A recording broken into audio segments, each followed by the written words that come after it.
Hello, Sunshine. I'm Alexi Lawless, and welcome to the State of the Union Pod, where we look at the beautiful game on and off the field through the lens of red, white, and blue colored glasses. This week, we'll be talking, obviously, Gold Cup and Olympics and MLS and Woodstock and Ted Lasso and water skiing and so much more. But first, joining me, as always, my friend, my colleague, my guiding light, David Mosse, a soccer savant and a Fox soccer researcher and writer extraordinaire. Mosse, how are you on this Monday, July 26th in the year 2021? I am doing well, a little tired, and not just because of work. I have been waking up early on some of these days to take in some of the Olympic action. So we're gonna talk a whole lot more about the Olympics, what it is, what it isn't, on and off the field, and all that kind of stuff later on. I will tell you that not being, this isn't some, I'm not making some statement here or anything like that. It's just, it's a little bit more difficult. Although it wasn't as difficult back in 2002 during that World Cup, but I have not watched a whole lot of Olympics, and certainly in the way that I may have in the past. And yeah, I mean, waking up in the middle of the night is not easy. Speaking of waking up in the middle of the night, we have a guest today, Mosse. We have a great guest. Doug McIntyre is joining us today from evidently up there in the Great White North. He lives up in Montreal. He is a wonderful writer. I've known him for years. We've known him for years. If you're into soccer, you will have read him at some point along the way in all of his different stops. And thankfully, we are the beneficiaries of his latest stop, which is here at Fox, and we hope that it is a long, fruitful one. It already has. He's already hit the ground running with the writing that he is doing. The new Fox Sports soccer writer, Doug McIntyre. Welcome, my friend. Welcome to the State of the Union. How are you up there, mon ami? I'm doing great. Thank you, Alexi. That was a hell of an intro. I hope I can live up to it, but it's a pleasure to join you guys. All right. So I said you hit the ground running. What are your marching orders when it comes to Fox? And evidently you do something called writing. Okay. I've heard tell of this over the years, but evidently there's people out there that want to actually read as opposed to watch and listen to what's going on there. So you write down all of these words and then people click on it and they read it. Is that an accurate representation of what you do? That is the hope, Alexia, though, we're doing video as well. So it's multi-platform is the way to go these days. But yes, I'm very thankful to the folks out there that still read. Well, you are good in regardless of what platform. As I said, entertaining and certainly informative in the way that you talk about and think about the game. And so we are very, very fortunate to have you, as we are to have you on this podcast, because anybody that's listened understands that certainly me and maybe to a certain extent, Mosse, we need all the help that we can get. And so thank you very much for bailing us out, which I'm already anticipating you will do on numerous occasions through this. You were briefed a little bit beforehand. Oftentimes when we kick this show off, we talk about things that we are watching out there. Now, I know they have electricity and they have Netflix and the like up there in Canada. So what have you been watching that has tickled your fancy, as they say? Yeah, good question. I've tried to start the new season of Ted Lasso. Big fan of the show. Got about halfway through the first episode before I had to go to sleep. These games and press conferences at all hours are not that friendly, as you know. So if I want to keep my brain, I have to make sure I'm getting as much rest as I can. And I'm not sure I'm doing a great job. I'm a little bit on fumes right now, to be honest with you. So when it comes to Ted Lasso, were you shamed into watching it at the beginning and then just the inertia and everybody screaming and yelling about it? Or were you one of the originals out there? It's a really good question. I actually started watching it, and my wife and I weren't feeling it in the first episode. And my wife comes back to me a few weeks or months later and says, I think we might have to give this Ted Lasso show another try. But big fan of Jason Sudeikis. And once I got into it, yeah, like everyone else, was hooked. And it's such a nice show. I mean, that's what's great about it. That's, the characters are likable, and it was a beautiful show at a moment. I think we all needed something like that in our lives. Yeah, I love it, but I don't trust it. I mean, it's too nice. It's too kind. There's got to be something that's going to drop at some point that's just going to steer us off into a completely different direction. No spoilers. It's too wholesome. It's too wholesome for 2021. No spoilers. What's that? No spoilers, please. Exactly. Mosse, you watching anything or doing anything? I know you're working hard too. This morning, I finally finished Top Boy. Although I say finished it, there are more seasons coming, but that is the British show. It's known as the British Wire. It's about the drug game and these housing projects in London, recommended to me by Keith Costigan and Zach Kenworthy, two of our colleagues at Fox, and terrific. Very glad they recommended it. I'm hooked. Can't wait for whenever the next season of it comes. So that was a success. Speaking of that, I got a nice and very positive and complimentary text from our good friend Kate Abdo, who I know listens to this show. And if you are listening right now, hello, Kate, and I hope you're doing well. But she really took a little issue with the antiquated way in which we are talking about shows, especially when it comes to like Downton Abbey. And she was laughing at us for kind of being so behind the times, if you will. Although, this one right here is a little bit more, of the time. But have at it, Kate. We are absolutely, admittedly, coming to a lot of things late, but sometimes we're there. Sometimes we're there early, and we are. Wait a minute, we were ahead of the curve on Mayor of Easttown. What's that? We were ahead of the curve on Mayor of Easttown. That's true, but you know how it is in television or any type of broadcast type of situation. They only look at the negative. They only look at the bad things. They never remember when you pick something right. Nobody ever remembers that. They only remember the ones that you predicted wrong when it comes to that. I watched the new Woodstock documentary, Woodstock '99, which is just out actually on HBO.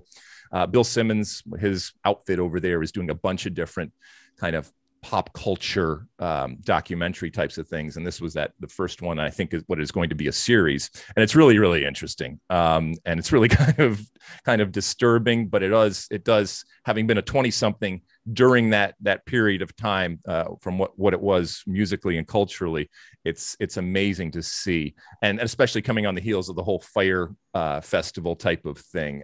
What a complete show it was back in 1999 relative to the successful and much more positive and healthy types of Woodstocks in 1994 and obviously the original in 1969. So I definitely recommend it. It is not for the faint of heart because it gets down and dirty into what the festival was and wasn't, but it is also an incredible peek back into that 90s era and culture that I was knee deep in, and both of you to a certain extent were too. So check that out. All right, listen, enough of this talk. You ready to light this candle, Mossy? Let's do it. All right, we are going to jump right into the State of the Union here, and you're going to go right into the Gold Cup. Now, Doug, you are watching, as I said, multiple tournaments going on. You are up at all hours of the night. You're not sleeping at all. But you are intaking all of this kind of stuff. In general, as we sit here on, as I said, Monday, after the U.S. having beaten Jamaica in the quarterfinal match to set up a semifinal round game against Qatar. Just first off, your general thoughts on how this kind of different and unique Gold Cup, especially for the U.S., given the group that they assembled for this, how this has gone both on and off the field. I think it's gone better than a lot of people are giving the U.S. credit for. There was a lot of hand-wringing after the first round because the U.S. didn't beat Haiti by more than a goal. They didn't beat Canada by more than a goal. They didn't look particularly good in either of those games. They did score 6 goals against Martinique, but that's Martinique, so it doesn't really count. And, when you – I've said this before and I've written this, it's almost like how you look at it depends on if you're a glass half full or a glass half empty sort of person. So, I thought – when you look at the U.S. team, they didn't give up a goal from the run of play in the group stage. They won all 3 of their games. They win the group. They beat a near full strength Canada team with such a ridiculously young squad. I don't think that's been emphasized enough how inexperienced this team was. The starting lineup against Martinique was the youngest team the U.S. has ever assembled or lined up in a competitive match. And in a crazy way, that wasn't even the most interesting stat. The most interesting stat was the starting lineup averaged 5 caps. I mean, think about that. That's insane. So I was very impressed with the U.S. team against Jamaica last night. I thought that was going to be a very tough test. I thought there was a chance that Jamaica would win that game. And the U.S. showed the fight and the character that they're going to need in World Cup qualifying that we saw in the Nations League with the full squad that they won over Mexico. And I think it's a really good sign for this player pool that the fight and desire and all those things that we talked about that you need in qualifying games against CONCACAF foes that are street fights. It's not about pretty passing. It's not about, who can make the prettiest plays, although you certainly need those moments. So I'm optimistic now that this team can get past a good Qatari squad in the semis and get to a final, hopefully, against Mexico. Yeah, I mean, the Qatar story is something that we certainly are talking about, and for obvious reasons, given the fact that they are hosting the World Cup next summer and the fact that they have brought something different and very competitive to this Gold Cup. So much so that, yes, I want the U.S. to win in the semifinal and go to the final for a number of reasons, and not the least of which is I don't want to. The guests are all fine and well, but I don't want them winning our confederation. I don't want Qatar coming over here and winning our trophy from as a type of guest. I took a little out there when I suggested on air yesterday, and I talked about this a little bit before that, and to your point, with the inexperience that is out there, and with this new collection that is thrown together, I submit that if this team were to beat Qatar and arrive in the final, and we'll talk a little bit about the other semifinal, but for all intents and purposes right now, I think that it's Mexico's to lose when it comes to getting to that final and in that final, to be quite honest. If this particular U.S. team were to get to the final, I said that would be a much more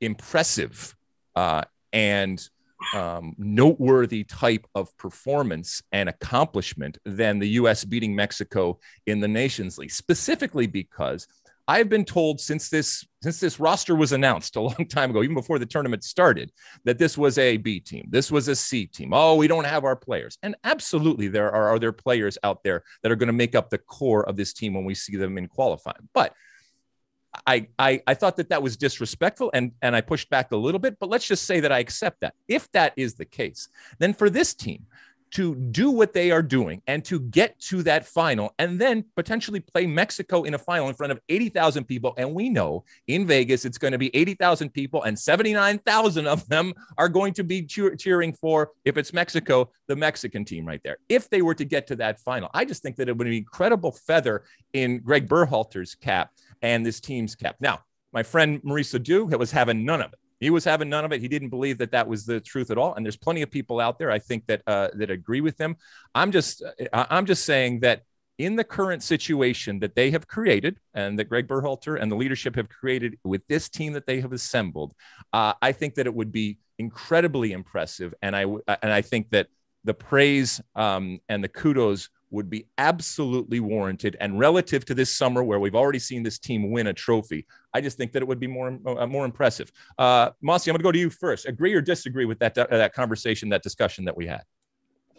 Disagree with you. I'm on the Mo side of that debate. I think other than Mexico, there's no other team in this tournament that the U.S. beating. It has the resonance that that Nations League win had over Mexico in extra time in the final. That felt like a real landmark signature win for this generation of players. I do want to ask Doug a question, though. This tournament has been framed as a search for depth. And the idea being that there's this presumed starting 11, which is the team that played in the Nations League. And then all we're really looking for in this Gold Cup is to find players that can be good backups heading into World Cup qualifying. But there is a position where I would push back and where there's a player impressing me to the point where I'm wondering if maybe he should be the starter moving forward. And that's in goal. Doug, if the U.S. had a do or die game tomorrow, who would you trust more, Matt Turner or Zach Steffen?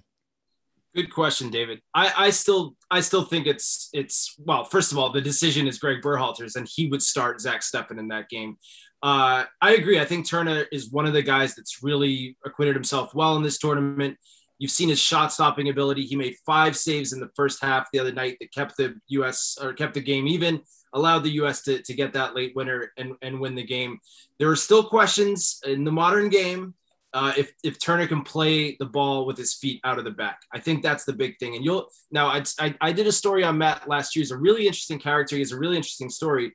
He did not grow up playing soccer. He didn't start taking the sport seriously until he was well into high school.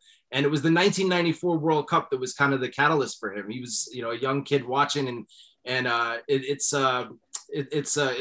it might not even have been 94 now that I think about it. It might've been later than that, but a guy that's a late bloomer, but is certainly, has certainly shown that he's at least the number 3 in Greg Berhalter's depth chart. Ethan Horvath, we remember, replaced Zach Steffen in the Nations League final and produced those heroics, the penalty save win, or the penalty save that gave them the win. I still think that in a game, World Cup game or World Cup qualifier, you start the guy that has the most experience in Steffen, but Turner's he's working his way up the depth chart, and there's still a long way to go between now and Qatar, and a lot can happen. All right. So when we talk about this U.S. team, and Qatar is a very good team, the Asian champs. I do think that they are beatable. They make mistakes. They have through this tournament. Part of that is kind of what's made them actually entertaining. It's not just a complete domination in the way that they play. Having said that, they got some really good individual players.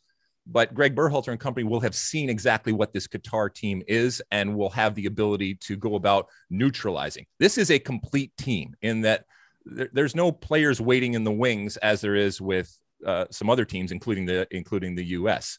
I actually think that having gotten by Jamaica, I think the Qatar game is, in a strange way, is going to be easier for this U.S. team. It's going to be fun, and there's going to be plenty of fans, and the opportunity to yet again this summer go to a title game and for a trophy is there, and that's why I keep talking about. I think this is going to be impressive, and I don't think that we should poo-poo this. We are in a situation where we are taking a completely separate group of players and still being able to have success. And I think that, as I said, is worth praise. The other semifinal features Mexico versus Canada. Unless you guys want to do a deep dive into this type of thing, if we were to take our money and pool it together, I think we would all agree to put it on Mexico, and Mexico by multiple goals, especially when you have a Canada team that is already down players because of injury when it comes to Ayo and Kyle Larin. And now they lose Cavallini and Vittoria on yellow cards. And so I think that this is a very tall order for a Canadian team that it has really performed well. And also, I think, warrants the attention that it is getting. And as we get towards the Octagonal this fall, they are, when they are at full strength, even missing players that they are, that is not easy. So I think it can be looked at as a success, regardless of what happens against Mexico. But I mean, Mexico has to be the overwhelming favorite given the circumstances. Anybody disagree with that? Regardless of what happens in this game against Mexico, I think Canada have stamped themselves as the number 3 team in CONCACAF. If you were doing a power ranking going into the Octagonal, I've been really impressed. I agree with you. They've just lost too many good players due to injury or suspension to be able to beat Mexico in this game. But you take what we've seen from them in this tournament, and you start plugging in some of the players that were missing, like Jonathan David and Alphonso Davies, and you're looking at a team that I think now is the clear-cut third best team in CONCACAF. Would you agree, Doug? Yeah, it's interesting that you say that. I didn't think of it in those terms. We always think about U.S., Mexico, Costa Rica, Honduras is the big 4 in the region. But you're right, David. Costa Rica and Honduras, I think, are going through a little bit of a downturn. And I was very impressed by how easily Canada handled Costa Rica, despite missing some of their big guns. And yet reaching the semifinals for them, I think, is a triumph in itself. I don't think, I agree that they don't have the firepower to get past Mexico, but this is a team that's here to stay, and they're going to be very dangerous come qualifying in the fall. Yeah, I mean, they were the better team, even though they lost to the U.S. They were the better team on the day. So good stuff from Canada. We remind you each and every time, the last time that the Canadian men's national team qualified for a World Cup was 1986. And I can't believe it's been that long. It shouldn't have been that long, given what Canada is and the type of talent that they have had. But certainly at this moment with this group, really looks good. But, keep in mind that it's happening at a time when El Salvador, I mean, Hugo Perez, hats off to what Hugo Perez has done with that El Salvador team. And they're not going to be an easy out by any stretch of the imagination when it comes to qualifying. But ultimately, from a team perspective, this is as good an El Salvador team that I have seen in a long, long time. So that Octagonal is shaping up to be something special. All right, before we move on to some MLS talk, when it comes to the final, I got the U.S. going through against Qatar, and I got Mexico going through. Anybody differ on there? And it's okay. It's just, this isn't about your head, your heart. This is about your head. Mossy? I got Qatar. Yeah, I'm gonna ride this until the end. I love this team. But is it just your heart speaking? I mean, yeah, they're fun to watch and all that kind of stuff. But or do you have real things that you're pointing to that you think are going to pose problems for the U.S.? Not since '82 Brazil has a team captured the hearts of neutrals the way this Qatar team has at this tournament. No, I'm being somewhat facetious. They've shown themselves to be a bit flaky, particularly when they get ahead in the game. They don't know how to manage the results, so I think that could hurt them. But they play with just this carefree attitude so expansively that obviously we want U.S.-Mexico, but Qatar would be a decent consolation. I mean, as many chances to get to watch that team, I'm not going to complain about that. So we'll see. All right. Happens. Well, I hope that you are completely wrong. Anyway, you're not wrong that they're fun to watch. I hope that you're wrong in terms of them beating the U.S., but that'll be fun. That all happens on Thursday, and then the final on Sunday in, as I said, Vegas, in front of 80,000 people there in Las Vegas. So that'll be fun. All right, let's transition a little bit over to Major League Soccer. The gift that just keeps on giving, on and off the field, all the craziness and nuttiness that is what we love about this league. Was on display. We talked last week about, the friends in Atlanta and the crisis that they are going through and the drama that they are going through with firing Gabriel Heinze, the craziness and the drama that's going on down in Miami with David Beckham's Inter Miami, and they just can't seem to get it together despite spending oodles and oodles of money. And what those teams are going to look like going forward. If there's going to be a change down in Miami, we know there's a change in Atlanta. It hasn't necessarily changed everything in that they lost again, and they lost again at home. No shame necessarily to the MLS Cup champions with Columbus Crew. Did anything stand out to you, rather than going through everything here? Anything over the weekend stand out to you? I'll go to you, Mossy, first. Well, you mentioned Doug's already been doing some writing for Fox. He wrote a piece about the mess in Atlanta that got a lot of traction. Now, Doug, Alexi is no Gabriel Heinze, so you can drink as much water as you want during this podcast. But for those that didn't read that piece, or even those that did, but if you want to expound on it, I mean, just how much of a mess was it the past few months with Gabriel Heinze in charge? Yeah, it sounded like it was hell. I mean, that's the expression that, that one of the folks inside the club that I spoke to, that's how he described it. He said that every day for the last 6 months was hell. And I think you had a situation where you've seen coaches come from outside the league, from other countries, and come in, and there's a culture shock when you get into MLS. It's completely different than coaching in anywhere else in the world. And there's all these, rules and regulations. And, we've seen foreign coaches struggle. And, the exception of the rule was Tata Martino. And Tata had a learning curve when he first came to MLS, to Atlanta United as well. And the reason why he was successful was he was able to adapt enough to be able to, to realize he's in a different place. There's a different culture, and he had to adapt at least a little bit. And some of the things that, that he held, he was flexible on. And when you do that, you buy a lot of goodwill, you earn the trust of your players. And for whatever reason, Gabriel Heinze was just not willing to compromise, it sounds like, on anything. He, and he stuff that, things that are real head scratchers. I mean, you talk about, him thinking that, water makes you weak or whatever. I don't know that's what he said exactly. But look, basic stuff like building relationships with the staff that apparently he had just appeared to have no interest in doing. And I don't understand how any coach can come into a new club and think that, that's a recipe for success. So, really strange, but it became clear, I think, inside the team that there had to be a change there, as shocking as it was from the outside. And then when you hear some of the details, it's, better late than never, but I think it's pretty clear that it was the right decision, and the only decision for Atlanta United to make. Doug made this point about foreign coaches versus American coaches. It's something we talk about a lot on this podcast. You look at the Supporters Shield standings right now, it's Smetzer, it's Vermes, it's Vanny, it's Arena. There's something to it. As you mentioned, Tata Martino is the only unequivocal success among the foreigners. There have been a couple others that you could argue were relative successes, but there is something to the fact that in order to be successful in this league, you have to understand all the intricacies of it. But yeah, as far as whose fault it is, yeah, I agree with you, Alexi. Everybody knew Gabriel Heinz's personality. I mentioned last week that Palmeiras in Brazil were thinking about appointing him, and they were scared off by, once they did their due diligence on it, understanding the way he is and how much he clashes with players and front office. And so they went a different direction. So Atlanta clearly should have done more homework here, or given more credence to this reputation that he has for being difficult to get along with. So I absolutely blame the Atlanta front office for this. All right. So what happens in your crystal ball there, Doug, having researched this and talked about this and written about this? What do you think they'll end up doing? Do you think that they do something quickly? I know that Darren Eales had talked about wanting to do something. It's one thing to want, it's another thing to be able to do it. So what do you think they do?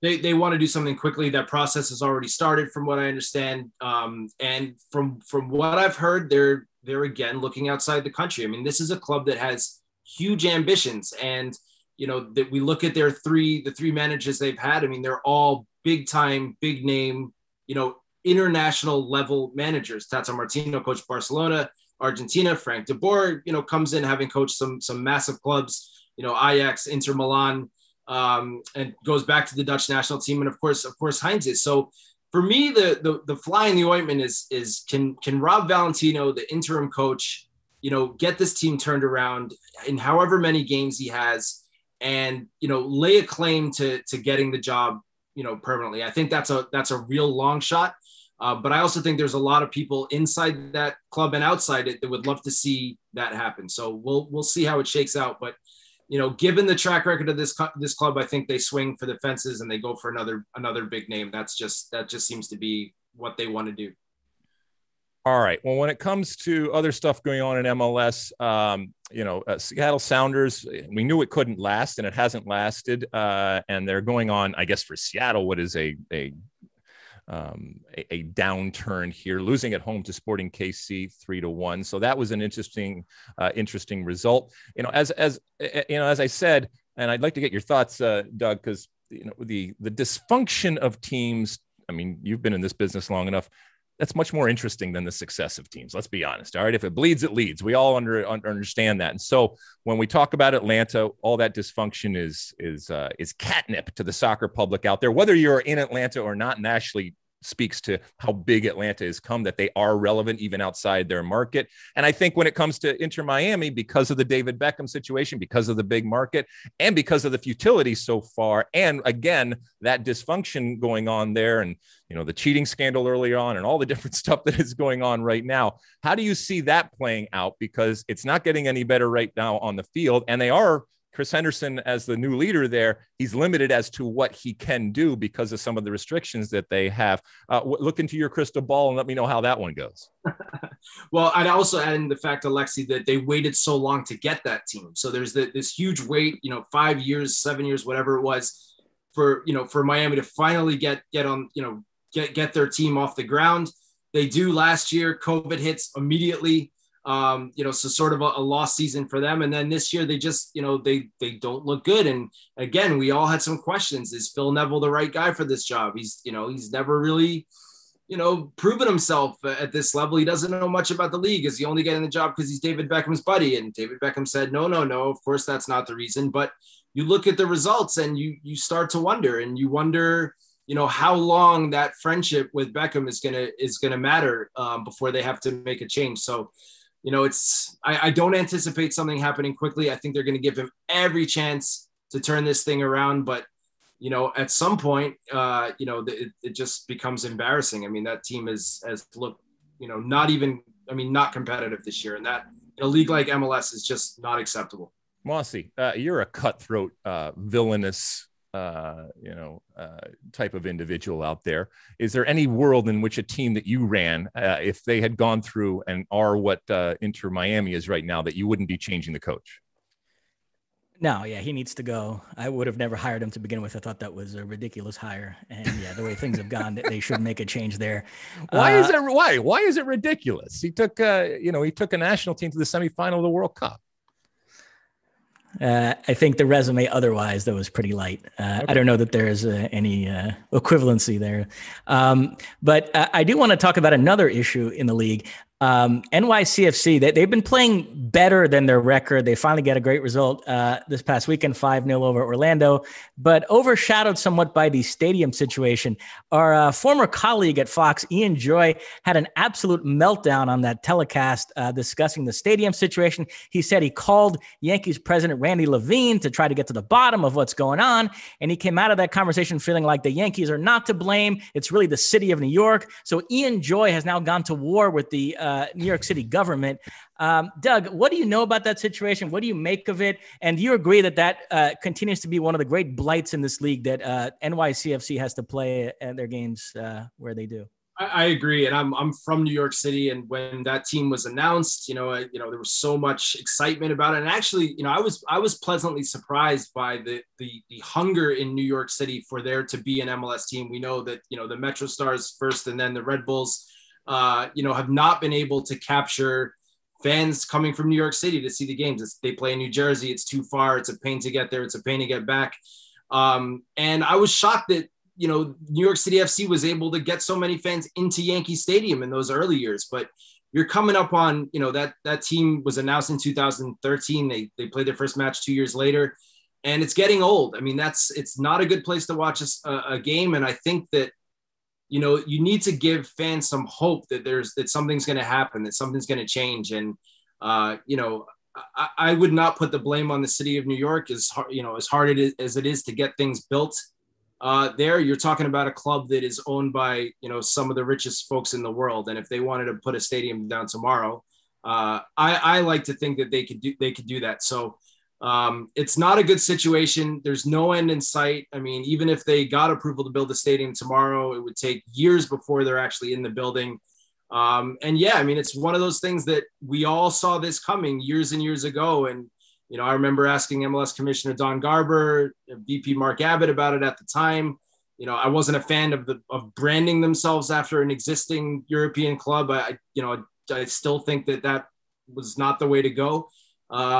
It's not a great situation in New York City for a team that for the most part on the field has done okay. I mean, I think they've been all right, but it's the off-field issues and the stadium issue that I think, has a lot of fans of that team really, really down in the dumps still. Yeah. I mean, look, I don't want to make any excuses for them, and I'm sick and tired of the excuses, and it's their problem. And it's a problem that they created. It's a problem that they could have anticipated. And look, you're from New York. You understand that location is huge, and getting a location, given the politics and the history and all of the stuff that goes on, this is something that every New Yorker, and by the way, most people outside of New York could have said, yeah, this is going to be a problem. And so, I get from a valuation standpoint, they wanted to, get that $100 million franchise fee. I get that. I understand all that. But, and I'm sure, Doug, the same thing was told to you at the time that, yeah, there's a plan and we understand what's going on and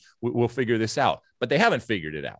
And they're just, stringing us along. To your point, Mossy, on the field, the numbers said that this was a better team, and now we're starting to see better results. And over the years, I think this team actually has been very, very interesting in some of the things that they've done. The Yankee Stadium experience, that's worn out. I mean, people have had that, and it's no longer this interesting, cool type of thing.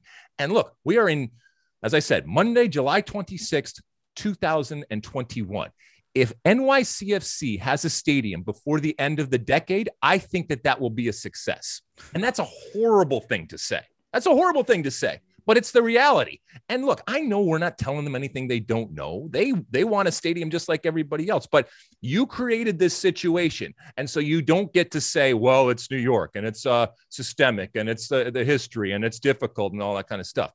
Figure it out, okay? You got smart people, you got rich people, all right? And you decided that this was the best thing for your league from a league perspective, and the people that you brought in, you decided that it was best for your company and for your global brand and your brand in New York to do this. All right, fine. But now you got to deal with the consequences. And so when people are complaining, either from the inside or the outside, you don't have answers for them. And it's frustrating because there's so many other great stories and there's so many other places. And I understand that New York is not like Columbus or any place else. But once again, figure it out, okay? Because it's not a good look. It's not a good look for the individual team, and it's not a good look for the league.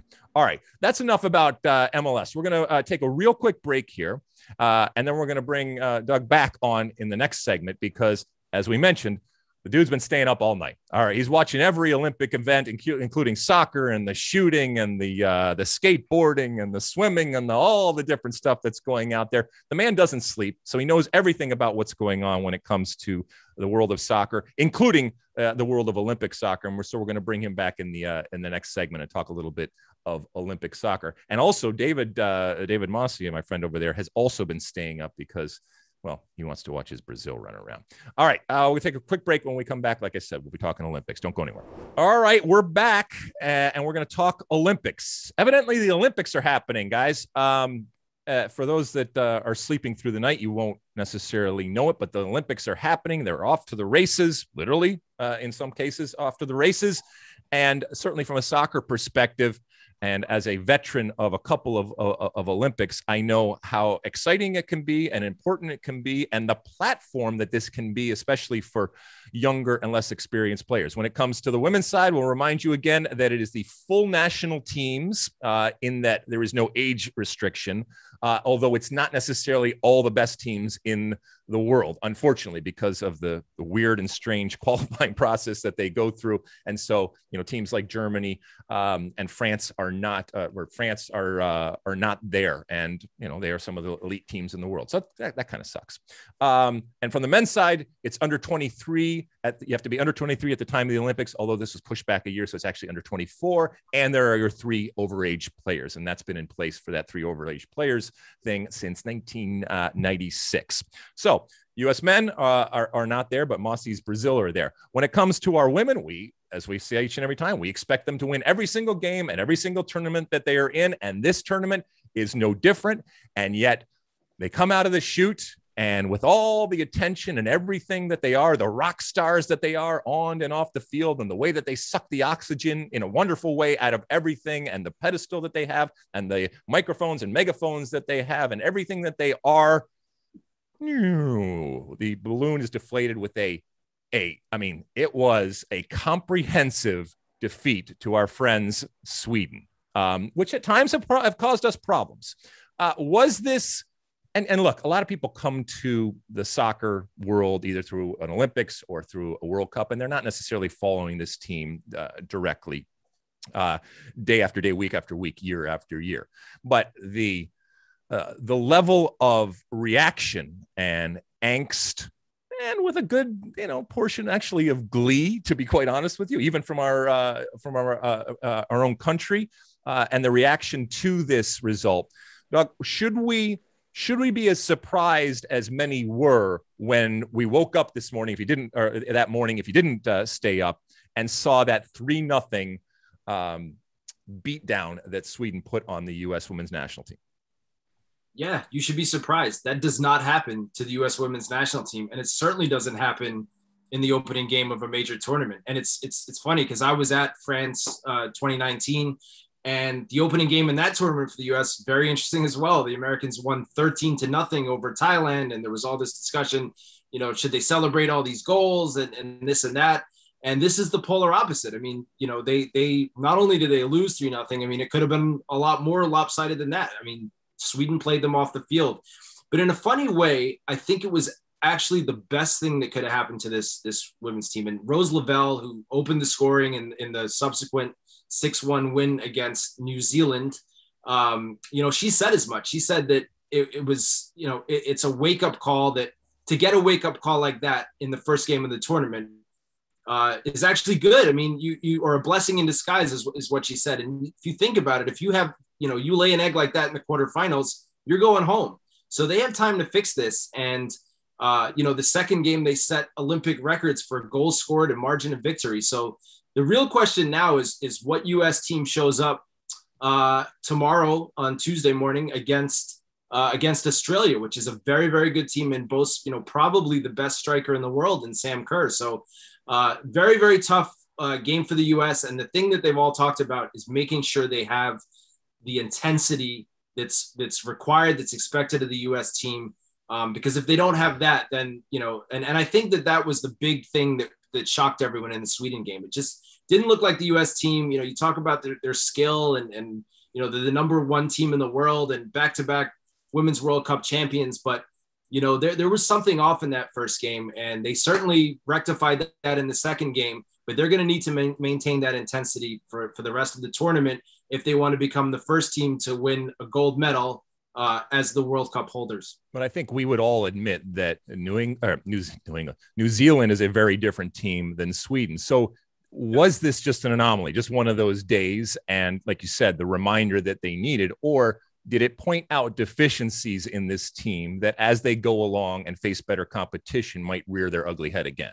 Yeah, it did. And like Sweden, Australia is a really physical team. They can punish mistakes. Again, Sam Kerr, if you give her a chance in the box, she's just going to be able to take it. There was a lot of questions. Now, the interesting thing about the New Zealand game, a lot of reserves came in and did very well. And for me, the key player going forward is going to be Julie Ertz. She comes into the tournament with a knee injury. She doesn't play. She doesn't start against Sweden. They're down at halftime. She did come on at halftime, but it wasn't enough. But she went 90 minutes in the second match. And if her knee holds up, I mean, she's going to be the key in the middle of that field, driving the team on. Vlatko Antonovsky, the U.S. coach, talked about how important she is. Even when the U.S. team's attacking, she's back there making sure that, that everyone's in the right position defensively in case the ball turns over. So, that's going to be really important going forward. And, this is an older team. It's almost the same squad that was in France. And they're going to have to rely on that experience, I think, to get them through this tournament. But, everything's still to play for the U.S. women. I would not count them out, count them out at your peril. Yeah, I wouldn't either. And I think, they're going to rebound. But I did think from a physical perspective, to your point, when they got into it and they were in much more of a street fight or a bar fight, there was this kind of looking around and recognition that, well, that's not supposed to happen to us. And they didn't have that button. And maybe that button or that switch is Julie Ertz, to your point, because, I would want her in a bar fight with me.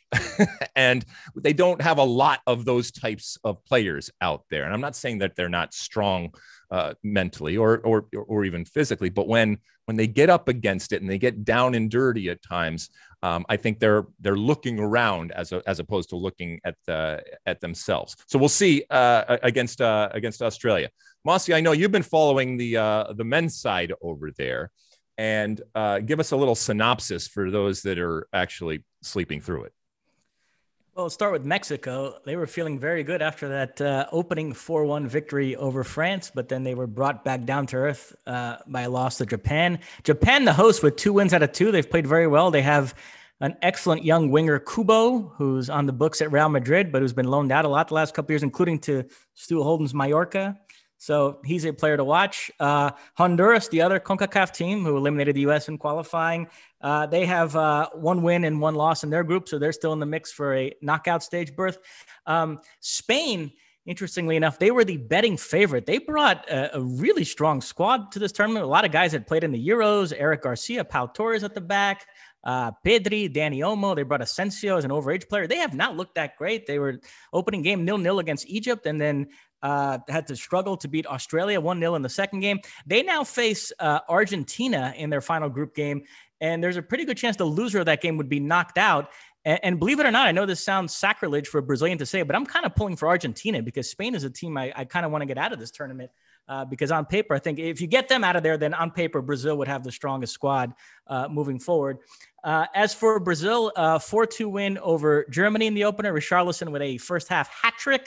A player who I criticize a lot after the Copa America final. Yeah, debacle. hold on. So I wake up the next morning, right? And I'm looking through, and I got people that are texting me and people that are tweeting me saying, "Hey, Mossy spent the last month telling us how crap Richarlison is, okay? And now he's the savior over there. What gives? What is going on?" So is it just the water over there in Japan for this guy or what? Is he good or isn't he good when it really comes down to it?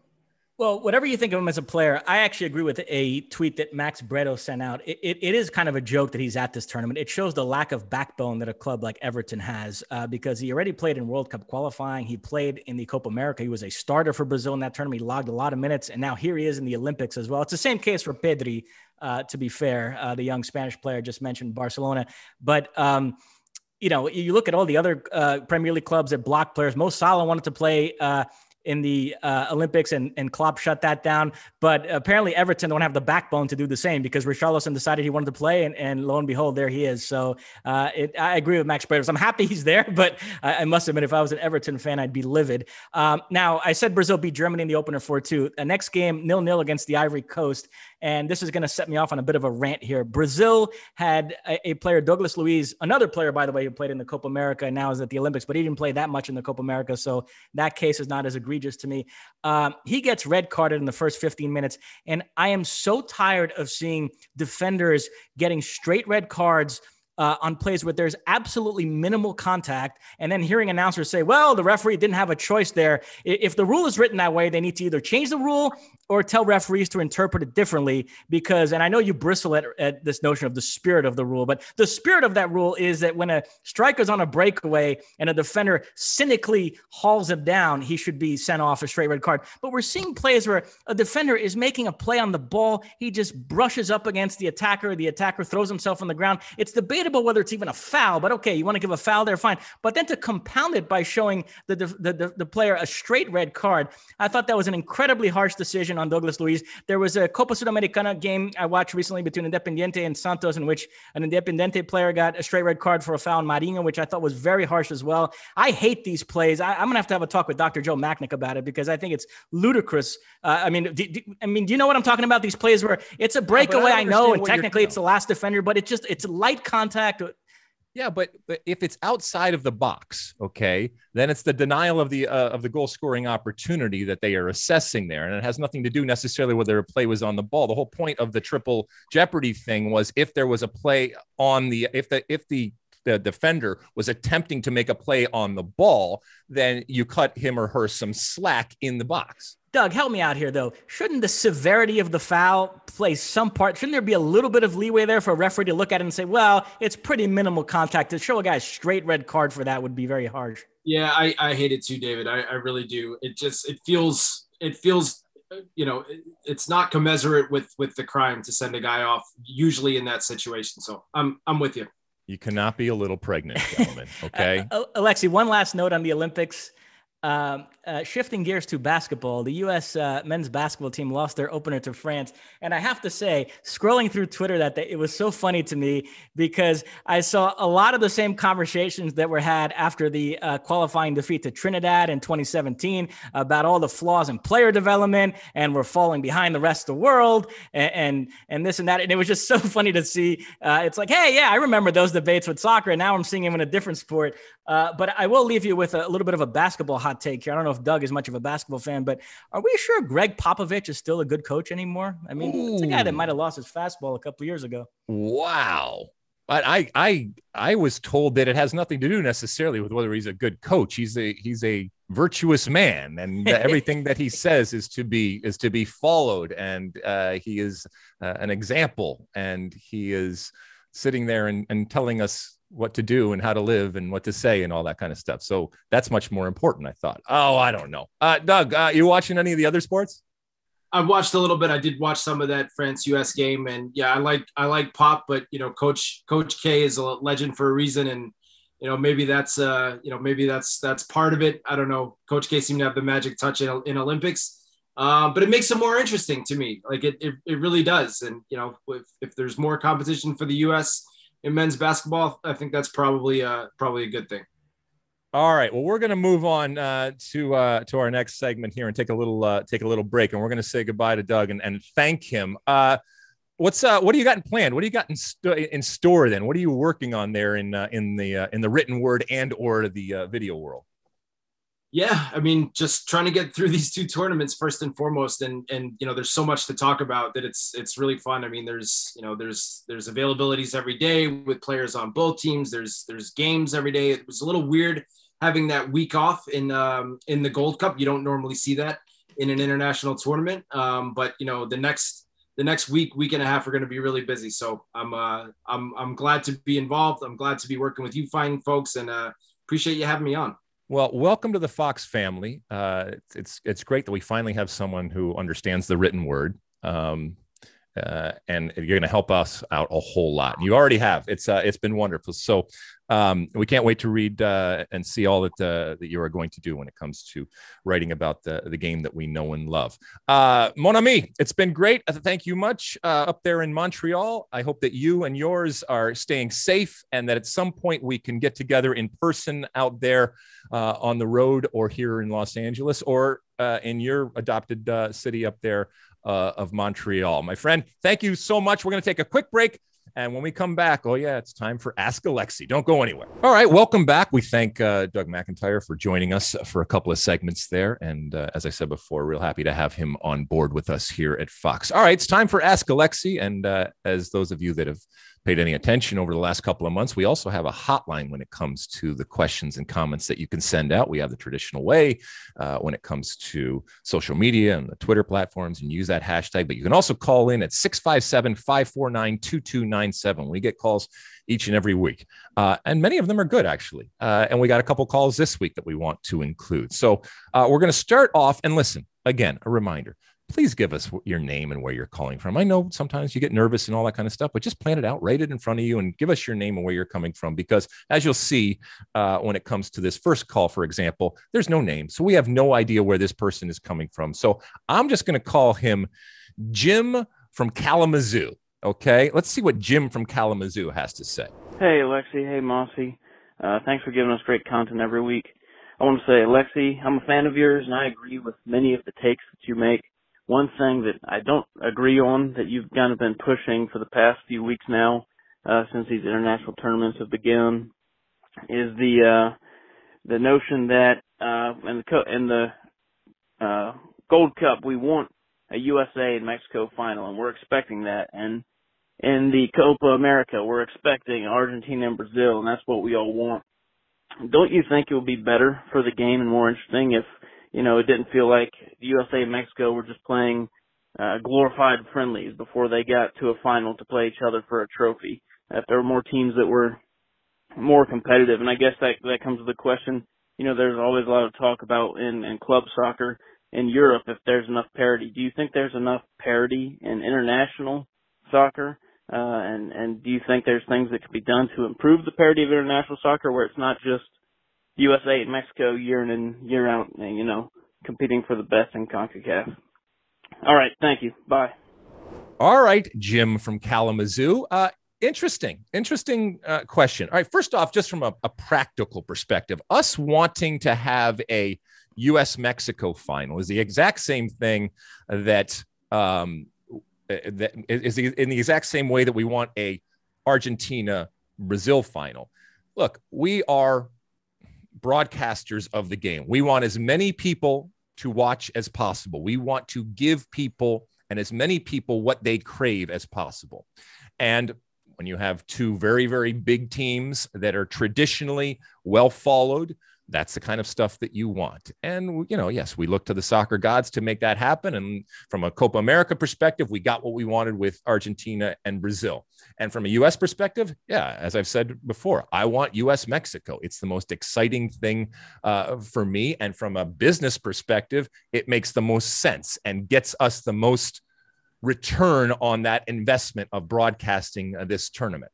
Having said that, and to your point, absolutely, I don't want it to be a situation where there is a massive separation, and the disparity between the haves and the have-nots, and this goes for club soccer too, is such that it's just completely predictable all the time. And if you actually look at the way CONCACAF has progressed, it is much more, there is much more parity. We've already talked about on this show the coming of age of this Canadian team and this El Salvadorian team and this Honduran team. And, a lot of it we've also talked about is actually being the architects of our own, at times, demise when it comes to Major League Soccer and how we have populated some of these teams. So I do think that the parity when it comes to CONCACAF, which traditionally has been the U.S. and Mexico at the top and then everybody else, I think that has started to change. it's still the U.S. and Mexico, which is one of the reasons why I want to see. And I don't see a foreseeable future where that gets old for me to see a U.S.-Mexico game in a final of a tournament. There is nothing like it, and I love it. And don't kill the messenger, but millions of people want that, and millions of people want to see that. And I don't think that is going to change anytime soon. And the same way that from a Copa America perspective, we were lucky, and we were, even though we were neutrals, I was wishing to see that. And we got to see a piece of history with Messi. And if it had been done against a different team, yes, it would have been important. But I think that it was done in the Maracanã against Brazil, I think it made it that much more special. And you wouldn't have had it if you had another team. Mossy, thoughts on this? Because I know you have some. Well, I would just reiterate what I said earlier in the podcast. Canada is coming on, and they're clearly the third best team in my view. And if I could see them getting to the point where it feels like U.S. Mexico, U.S. Canada is sort of an either or, where we'd be happy with either one of those finals. There's a lot of potential for U.S. Canada to develop into quite the rivalry the next few years if Canada keeps going on the trajectory they're on. So I do see some long-term potential there in CONCACAF for it to not be all about the U.S. and Mexico. All right, let's move on to the next Ask Alexi question. Christian from Denver called in and said this. Hey, Alexi. This is Christian from Denver, Colorado. First of all, big fan of the podcast and of Big Mossy. My question to you guys this week is more of a discussion-based question. I'm really curious to see what you guys' reactions are to this discussion. Not sure if you guys have ever heard or are aware of the podcast on ESPN Deportes hosted by Hernan Pereira called Es Así Punto. It's currently being hosted by Laurencio Estrada for the last couple of podcasts. One thing they talk about on there that's very interesting and caught my attention is the ongoing conflict and I guess you can call it a feud between the Mexican Federation and CONCACAF. Just to give a little bit of backstory, CONCACAF basically banned the Mexican Federation from taking their quote-unquote A team to any other tournament besides the Gold Cup. Most recently in 2015, they told them that there would be repercussions for taking, again, a quote-unquote A team to that tournament. So what Mexico did was take a quote-unquote B team, and later that summer they would the best they had to offer to a Gold Cup and eventually go on to win the 2015 edition of the tournament.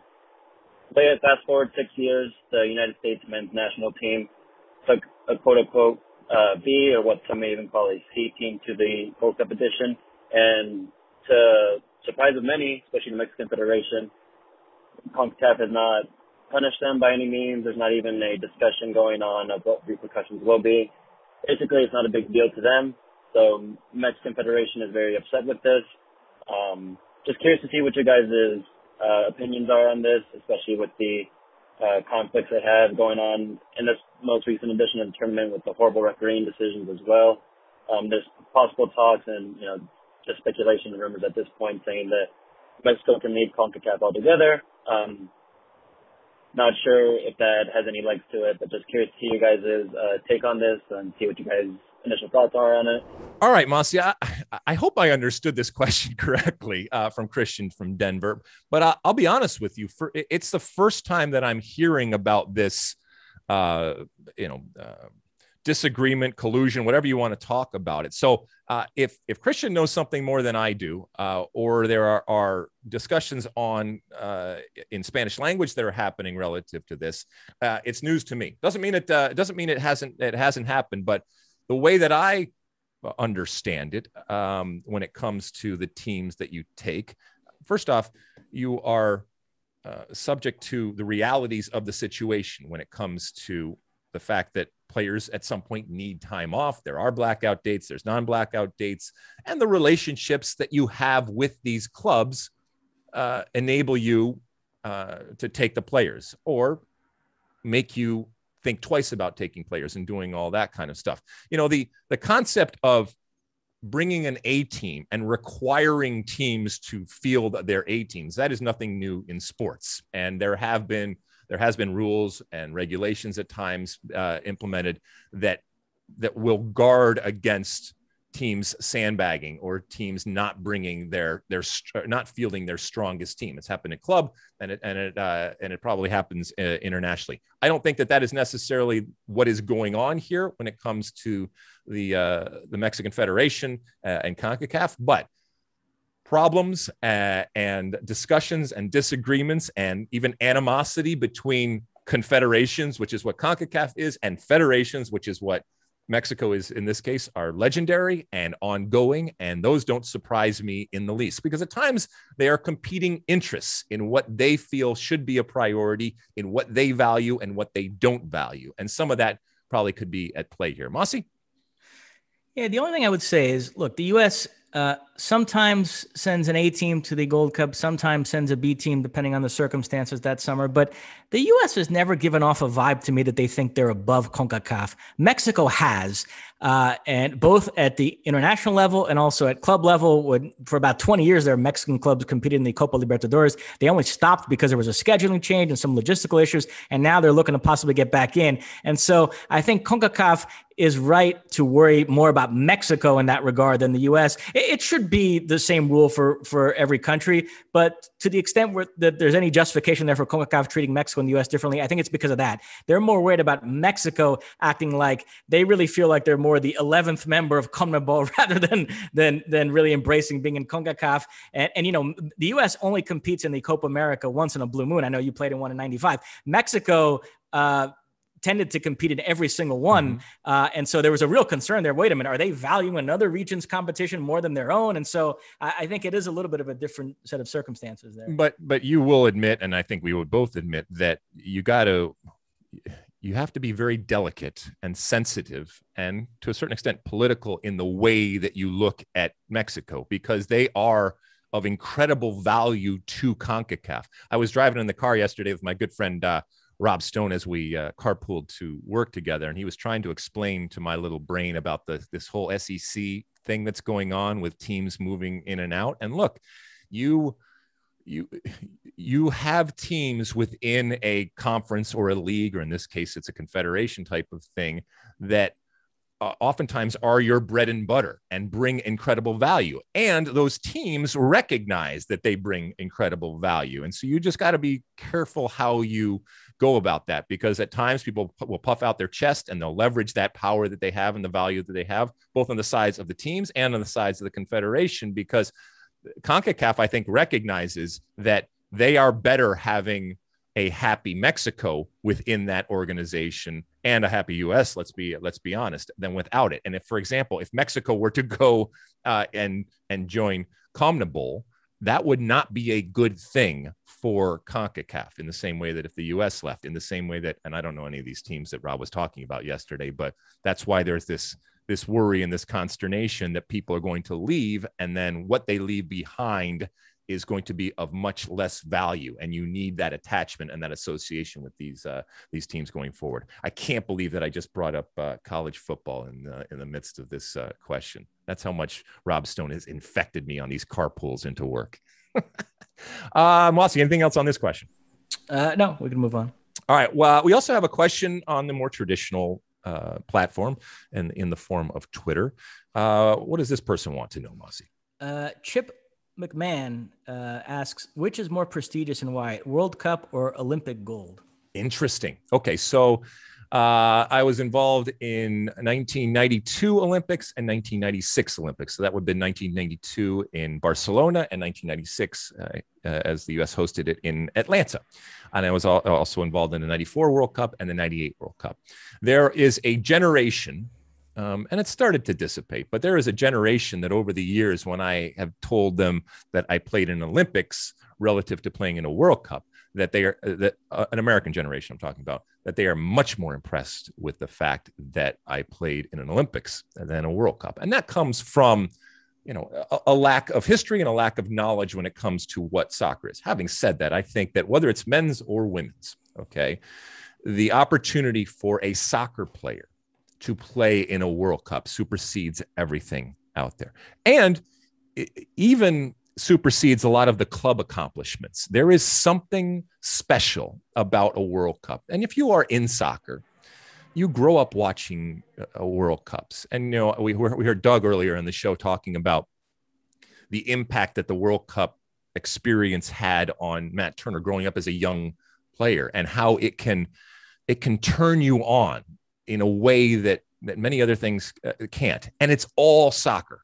It is, they have all the focus, the energy, and the entire platform when these teams are in a World Cup. And I think that differentiates it for me, as opposed to the platform that is shared by so many other sports when it comes to the Olympics. Now, that same question today, because of the advancement and the progress that we have had and the evolution that we have had as a soccer playing country and culture, the answers might be different. There will be many more people now that might be more impressed with the fact that you played in a World Cup, because there's a better understanding of how massive the World Cup is. And obviously, we've hosted World Cups, we've won World Cups when it comes to the women. We know now how big it is, and even people that don't necessarily follow soccer understand that, yeah, the World Cup is huge. But look, for a certain generation, you grow up and you see what the 80 hockey team was, and being on the cover of the Wheaties box, and the Olympics and what they mean, and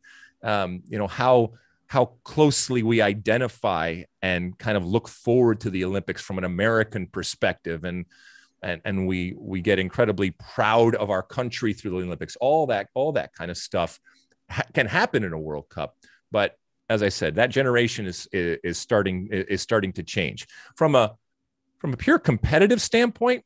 Obviously, from the men's perspective, that it is under 23 makes it very different and very unique. And that's by design, by the way, to make it not just another World Cup.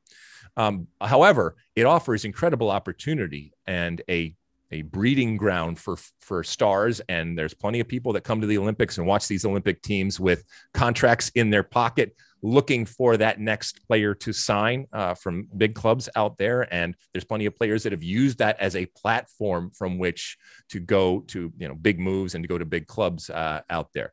From a women's perspective, I still think it's the World Cup, and especially what the World Cup has become over the last 3 or 4 cycles, and has become to the American audience. And we've seen the incredible numbers that have watched it, gravitating not just to the American team, but to an American team, a soccer team that wins in these big tournaments. I think that has started to separate out the World Cup from the Olympics when it comes to the women's team. So I think in totality, it is the World Cup that does take priority and is between the two ahead.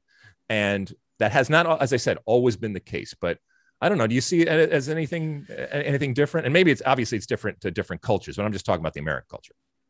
Well, look, it's clearly the World Cup. It's less of a gap, as you mentioned, on the women's side than the men.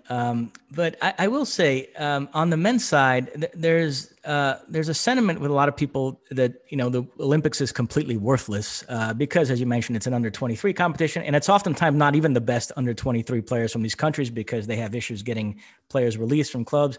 I value the Olympics more than most. Now, I'm a little bit biased there as a Brazilian because Brazil tends to value global competitions more and regional competitions less than others. I mentioned this ahead of the Copa America final, how it was interesting to me that in an effort to push this narrative that Neymar was going for his first international title, the Confederations Cup was completely scrubbed from the record books.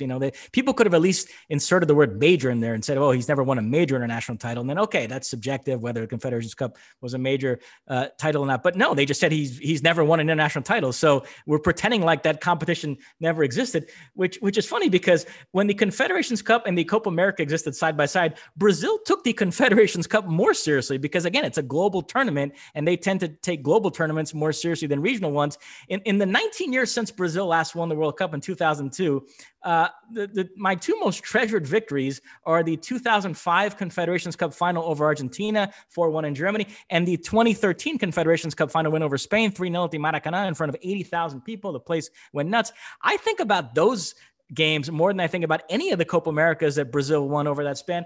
And I also think about the 2016 Olympic gold medal more. That felt like it had real significance. So I don't know. I mean, it's sort of a long-winded way to say I value the Olympics even on the men's side, more than most. A lot of people thought, well, Brazil only cared about it all those years because they had never won it. And then in 16, there was this extra layer of it being at home. And then once they won the gold medal, they would start not caring about it like most other countries. But no, you've seen this summer, Brazil cared about it a lot. And in terms of figuring out how to divvy up the roster between Copa America and Olympics, there were a lot of debates about certain players who were of Olympic age, good enough to be on the senior team, but wouldn't they be better off going to the Olympics? It wasn't this issue.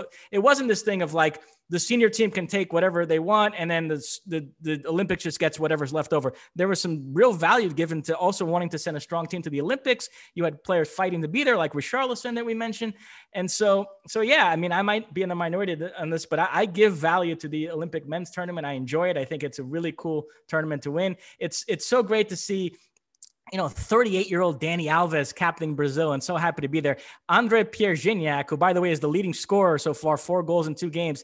He's leading France's attack. And those players at that age who have accomplished so much in their careers, really relishing being at an Olympics. And by the way, most of the star players that aren't there would have wanted to be there and were blocked by their clubs. Mbappe expressed an interest in being there. Mo Salah, Neymar, and in all those cases, the club said no. So I think it means more to players and fans realize. If it was up to them, I think more star players would play in the Olympics, whether they are of age or as one of those overage players. Well said, my friend. I couldn't agree with you more. I think that ignore it or poo-poo it at your own peril. And I mean, even look at the way Mexico has looked at the Olympics and, building that generation that did so well in the Olympics. So I think different countries and cultures look at it differently, but I think it's a wasted opportunity. And, that's why it hurts us so much that the men's team has not qualified now for multiple cycles, because it's a wasted opportunity to go to a major tournament and have that experience. And,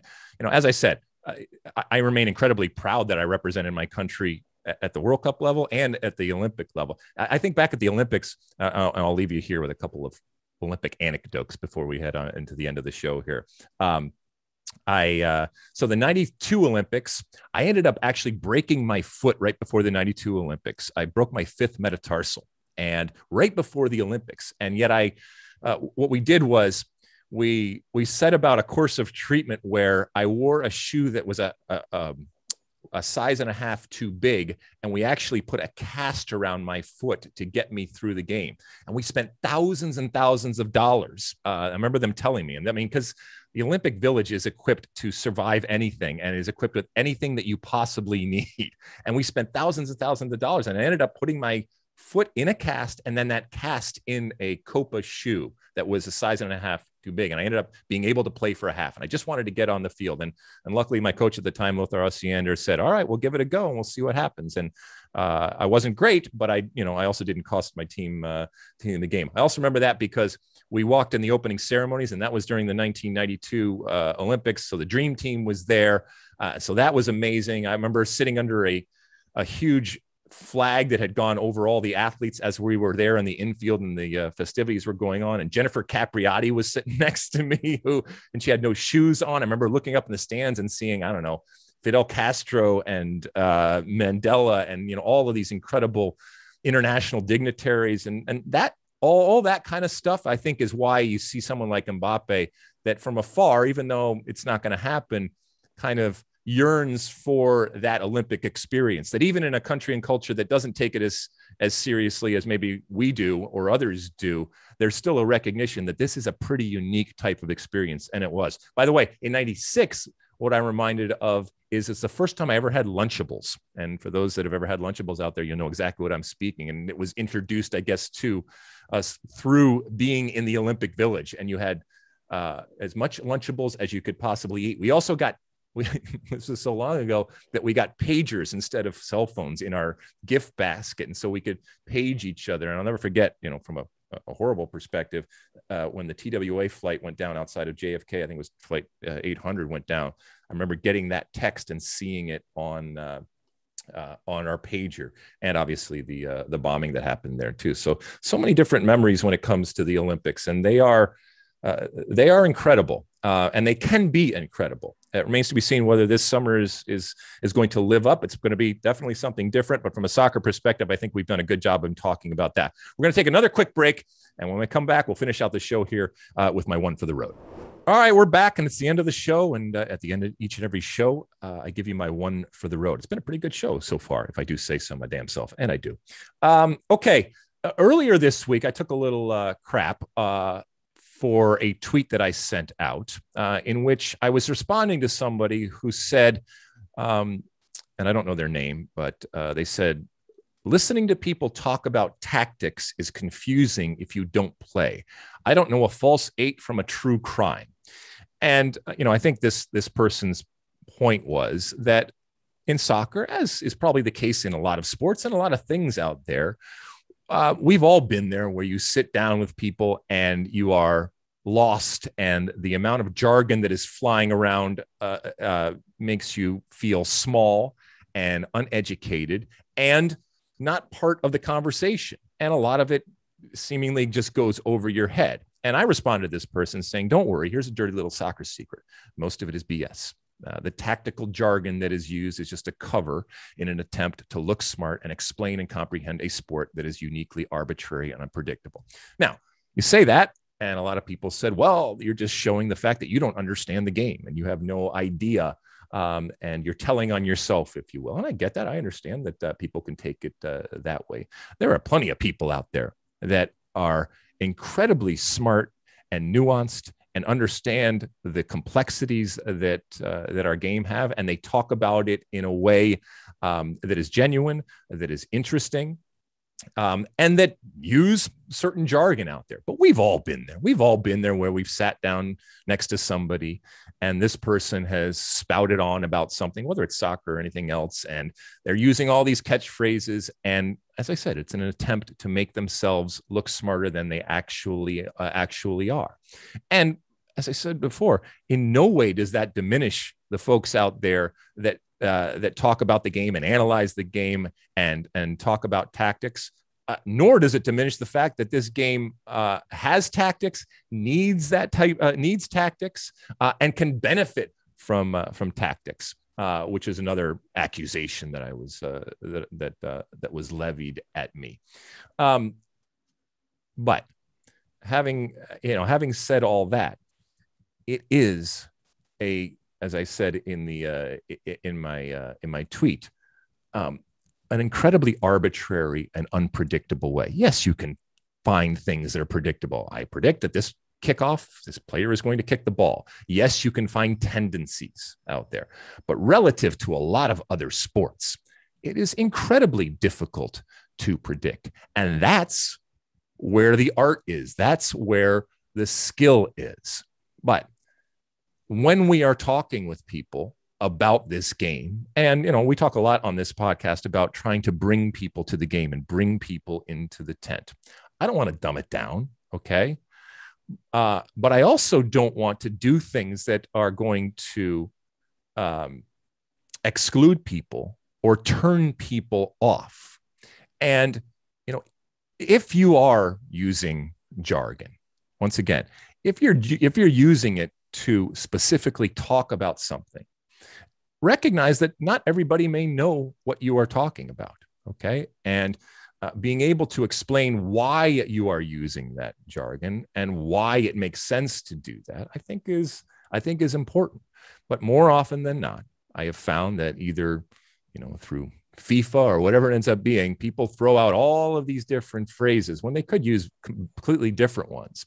And they do it, once again, to make themselves look good. Not everybody out there, and there's plenty of people out there, like I said, that are completely genuine in the way that they do it, but plenty of people out there. And I would expect that probably happens in a lot of walks in life, and it's a defense mechanism. And in this particular case, because our game is so arbitrary relative to other sports, we are trying. And whether it's Pep Guardiola to someone that just came to the game, everybody is trying to figure out this formula. And everybody is trying to figure out what the solution is. And guess what? Nobody has.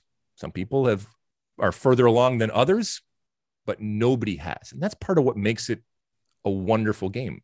The complexity and the nuance to it. And I would submit that arbitrary, unpredictable nature of the game is what I find beautiful about the game. in that there are a zillion solutions and not necessarily any of them are right. And that's okay. And I think that that's why the game is unique relative to many other sports out there. And it's one of the things that I love. And we will continue to try. And at times it's maddening. And whether you are a Pep, like I said, that probably thinks about this every single day. And I think if you talk to him, would be the first to admit that while he's been doing it and doing it at a high level and been very successful over the years, he still has not figured out that formula of what soccer is. And that's what excites him, is that there is this perpetual learning and there's this perpetual problem that is out there. And we all think that there's a solution, and there might not be, but it doesn't mean that we don't try to find it. All right. Mossy, anything regarding that? Because I want to give you a chance if you want to respond. No, nothing on that. But I just want to say, Doug McIntyre, first guest we've ever kept on for 2 segments. I'm already hearing from Stu Holden, Moadu's agents. They're unhappy. Why did they only get 1 segment on the pod? So, hey, listen, if they did the work that Doug does and stayed up all night watching every time a human being on the earth actually kicks a ball, then maybe they'd get another segment. But until that time, Doug deserves it. And I'm glad that he was on. I want to thank him again for coming on and welcome him, like I said, to the Fox family. Thank you, though. Thank everybody out there for continuing to review and rate and subscribe and download and do all the things out there that you do. Thank you for the Ask Alexi questions. Once again, that telephone number, if you want to call us and rant and rave, feel free. 657-549-2297. That's 657-549-2297, our State of the Union hotline, which is open 24 hours a day for you to leave a message and tell us something that's hopefully interesting and entertaining. But, once again, give us your name and where you're from. We will talk again next week, same time, same place here at the State of the Union podcast. And until then, and as always, size the day. You like that clip? Well, my State of the Union podcast drops every week. Subscribe now on Apple Podcasts, Spotify, or wherever you get your podcasts.